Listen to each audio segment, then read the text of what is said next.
ایک شخص کی 4 بیویاں تھیں۔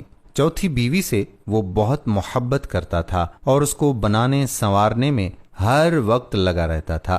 تیسری بیوی سے بھی وہ محبت کرتا تھا کیونکہ وہ بہت خوبصورت تھی، جو اسے دیکھتا گرویدہ ہو جاتا، اسی لیے اس کو یہ خوف لگا رہتا تھا کہ یہ کسی اور کی نہ ہو جائے، اسی لیے اسے چھپا چھپا کر رکھتا تھا۔ دوسری سے بھی اسے بہت محبت تھی، اسی لیے کہ وہ اس کی ساری پریشانیوں کا حل اسے بتاتی اور ہمیشہ اس کی مدد کرتی رہتی، مگر پہلی سے وہ محبت نہیں کرتا تھا، لیکن وہ اس سے بددستور محبت کرتی رہتی تھی۔ اب ہوا یہ کہ ایک دن وہ شخص اتنا بیمار ہوا کہ مرنے کے قریب آ گیا۔ اس نے سوچا میرے پاس 4 بیویاں ہیں، کسی ایک کو تو مرتے ہوئے ساتھ لے جاؤں۔ اس نے چوتھی بیوی سے کہا کہ تم میرے ساتھ چلو، میں نے تم پر اتنی توجہ دی اور اپنا مال بھی تم پر سب سے زیادہ خرچ کیا۔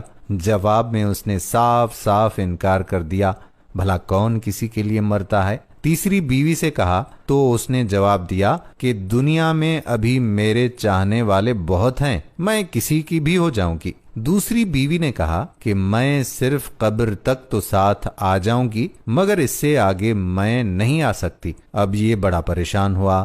اچانک پیچھے سے آواز آئی کہ میں تمہارے ساتھ قبر تک چلوں گی، اگرچہ تم نے کبھی میری طرف توجہ نہیں کی۔ جب اس نے پیچھے مڑ کر دیکھا تو اس کی پہلی بیوی تھی، جو عدم توجہی اور غذا کی کمی کی وجہ سے بالکل ہی کمزور ہو چکی تھی، جس کے سبب قبر میں اس کے کسی کام کی نہ تھی۔ اب یہ افسوس کر رہا تھا کہ میں نے سمجھنے میں غلطی کی، اگر میں اس پر توجہ دیتا تو آج یہ قبر میں میری اچھی رفیق اور ساتھی ہوتی۔ یہاں پر یہ وضاحت کرتے چلیں کہ چوتھی بیوی سے مراد ہمارے اعضاء تھے، جن کو بنانے سنوارنے میں تو ہم لگے رہتے ہیں، مگر مرتے ہی یہ ہمارا ساتھ چھوڑ دیتے ہیں۔ تیسری بیوی سے مراد ہمارا مال اور منال، دولت، جائیداد وغیرہ ہیں کہ ساری زندگی لوگوں سے چھپا کر رکھا، مگر مرنے کے بعد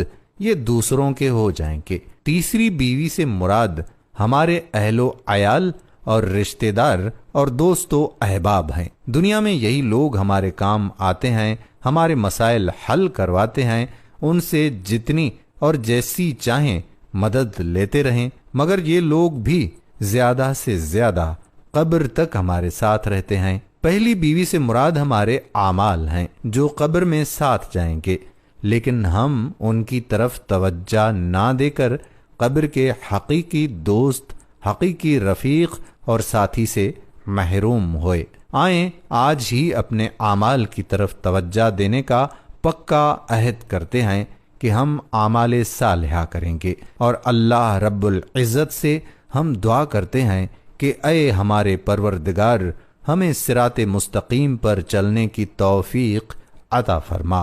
آمین ثم آمین۔